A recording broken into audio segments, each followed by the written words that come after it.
guys, welcome back to my channel. Or if you're listening to my podcast, welcome back to the podcast, because I actually record my podcast as well as my YouTube video at the same time. So welcome back, and if you are new, I am so happy to have you here. And if you like my videos, if you could subscribe as well as hit the little like notification bell thing or whatever, I would really appreciate it and be super grateful. Also, if you share my videos or share my podcast, it also helps my channel grow. You could share it to Facebook, Twitter, Instagram. You could share it through text messages or Messenger. It doesn't really matter. Either way, that is an amazing way to help me out and help my channel. So today is going to be another case on another missing young man, unfortunately. And his name is Dylan Rounds. So I have been picking up on Dylan Rounds' energy for a little while now, and I've wanted to record his video for a while. I just haven't gotten around to it, unfortunately, because I've been really busy with the Etsy shop and doing readings for people as well as reiki.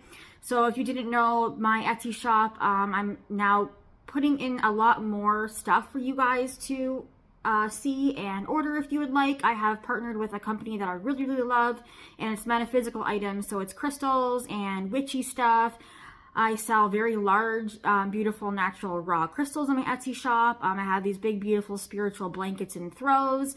I sell boho jewelry and boho clothing, as well as my published decks. There's 2 of them up there. You can see that I have created myself. And then another announcement is that my decks are not currently on my Etsy right now, and that is just because I am switching companies. This is because the company I was with was making some mistakes, and I did not want any of my customers to have to deal with that. So I am in the middle of switching companies, but they will be back up on my Etsy shop very soon. So now that all of that is out of the way, those are ways that you could support me, and I appreciate every single one of you. I'm super grateful if you have supported me, as you know, and love every single one of you. Okay, so this case is extremely sad, like all the cases I do. And like I said, it's on Dylan Rounds. So I'm going to give you what happened to Dylan from what I read a couple weeks ago. So I wrote this down a couple weeks ago, and then I did my reading. And so I know that there has been some updates in regards to Dylan since then. And I do believe one of the updates was that somebody was arrested. So, and it wasn't in regards to Dylan, but it was in regards to something else, which I did pick up in my reading. So I do want to say that I did connect with Dylan's energy. I connected with his energy before I even really read up much about what happened to him. And I do that so that I don't get confused, because if I know too much information, I can confuse my reading. Sometimes it doesn't always confuse my reading. It depends on how open my crown chakra is in that moment. So sometimes I will read up on the case before I do my reading. Sometimes I'll do my reading before the case. It really just depends on me and my chakras, and I'm not going to explain all of that because it's a huge thing to get into. So anyways, let's just get into it. So Dylan Rounds, he is 5'10". He's from Utah, Salt Lake City. He was 19 years old when he went missing. His mom's name is Candace Cody, and this is what she had said. So I'm going based on what she had said to in this article. So she last spoke to Dylan last spoke to his grandma on May 28th, 2022, and he told her he was going to move his grain truck from his camper in Lucin in northwest Utah near the Nevada border to his shed. So this is 5 miles away because it was starting to rain. On May 30th, the mom found out that nobody had spoken to him since then, and so they headed down to the farm to look for him. Mom says that he never went more than 3 days without talking to anybody, so that was very strange. They did find his grain truck in the shed, and a search and rescue team was later discovered his boots behind a pile of dirt, and those were the only pair of boots that Dylan owned. The key to his pickup truck was also missing, and the truck was locked. And that was very strange because apparently Dylan never locked anything, and he definitely never locked his truck. And this is what his mother had said. And the camper was searched, apparently, and his wallet and phone was gone. Also, his pistol was missing. So the driver's seat apparently was also moved forward in the truck, which was very strange because he never did that. And it was also in 4-wheel drive, and it had never been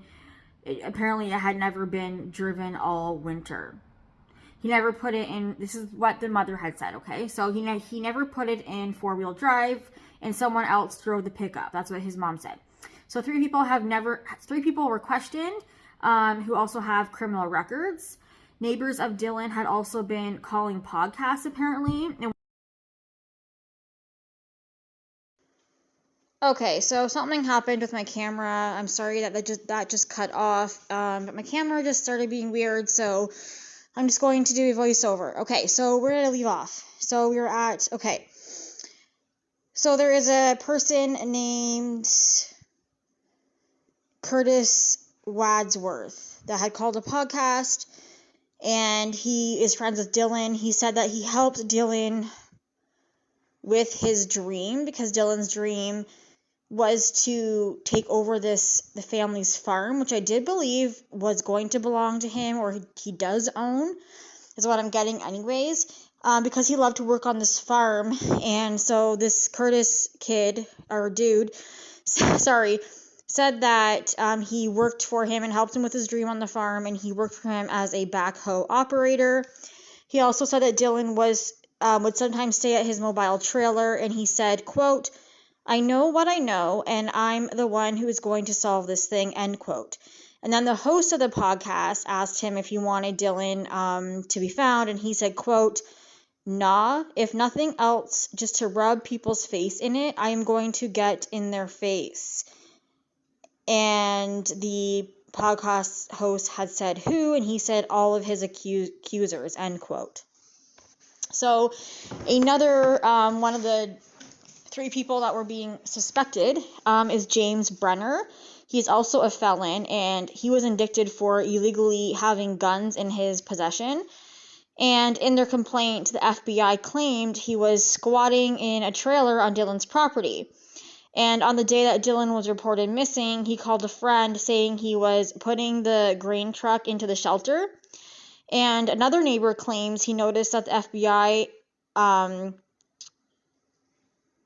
after finding the tracks that appeared to be Dylan's, he notified the FBI after finding the tracks that belonged to Dylan's, and he also said that a man who is currently in custody was stopped by authorities after he was seen carrying a rifle while walking on the road, and this was 2 days before Dylan went missing.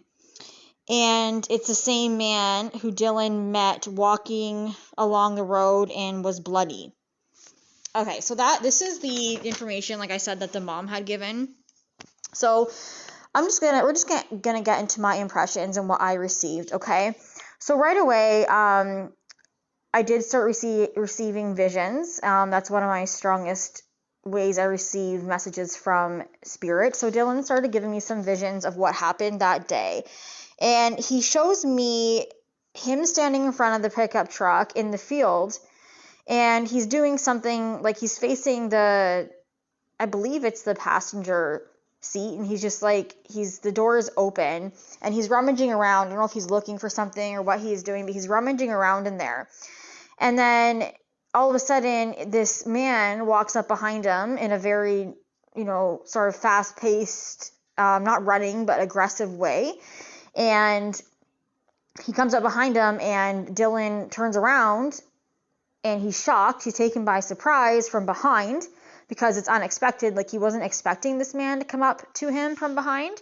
And this man was coming up to him in an aggressive, fast-paced way. So that's why it was unexpected, and Dylan was shocked, okay?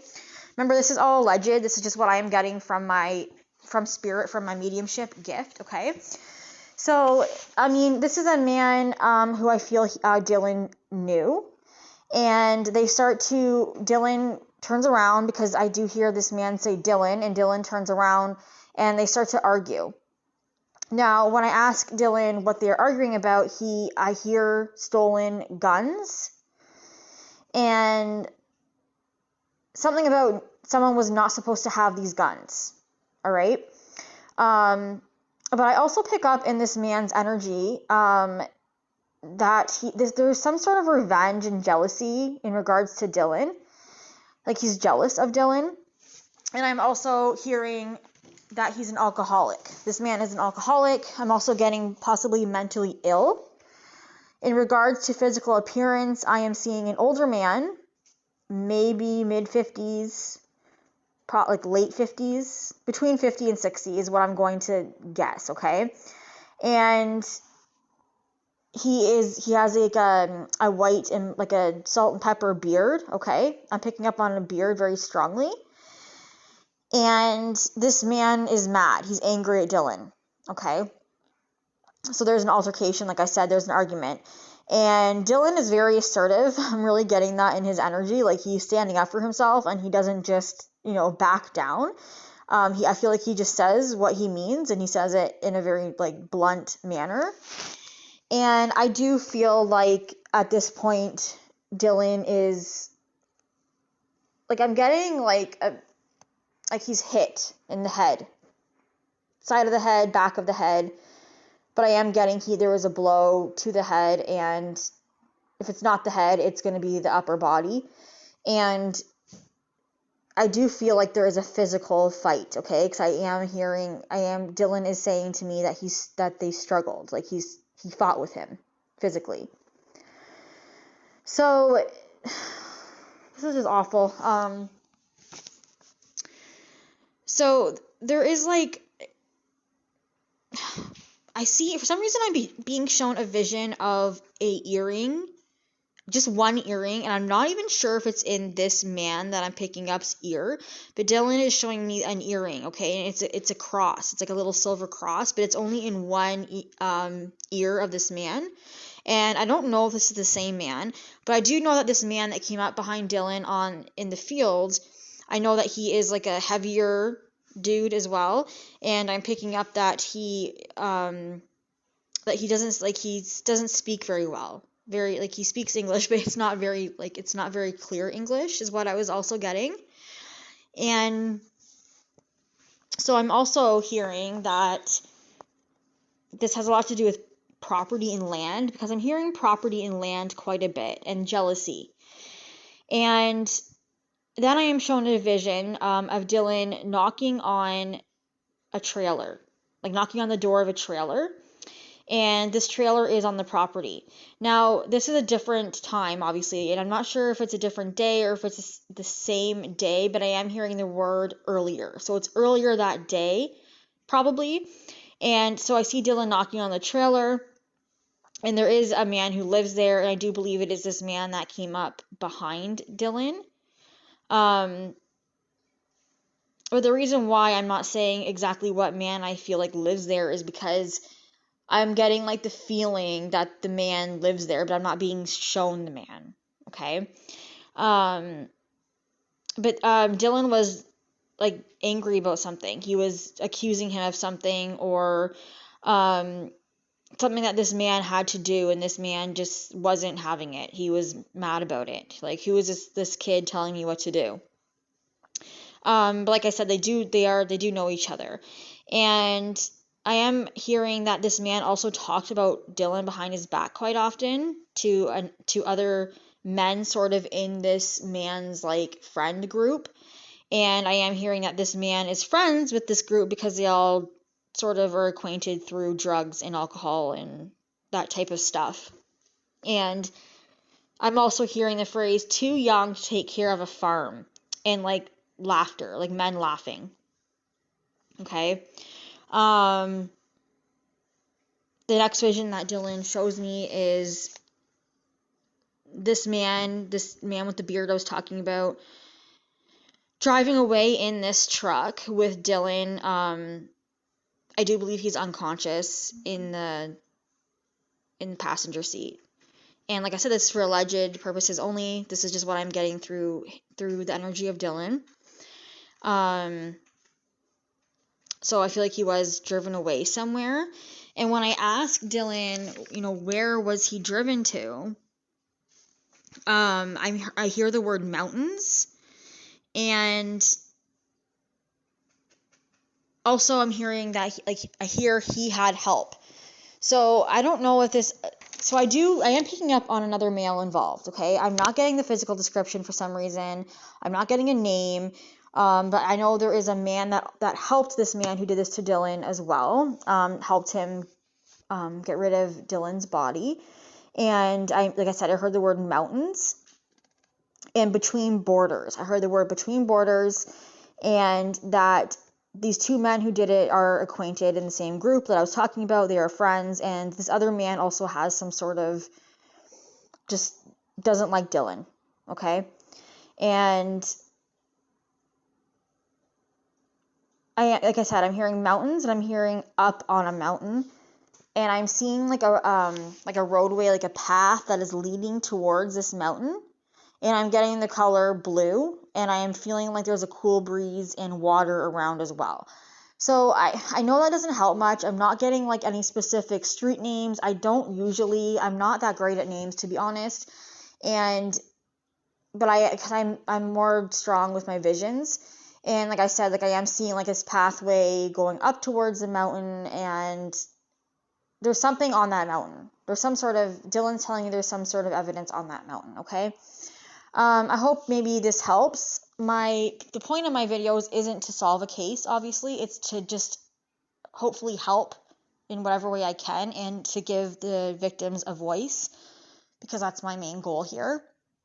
And to just put whatever information that I'm getting out there in hopes that it helps, okay? So that is what I'm getting, you guys, for Dylan Rounds. Yeah, really sad case. So I'll see you guys in my next video, or talk to you guys in my next podcast if you're listening to this on my podcast. And I hope you guys have a wonderful day. Bye, everybody.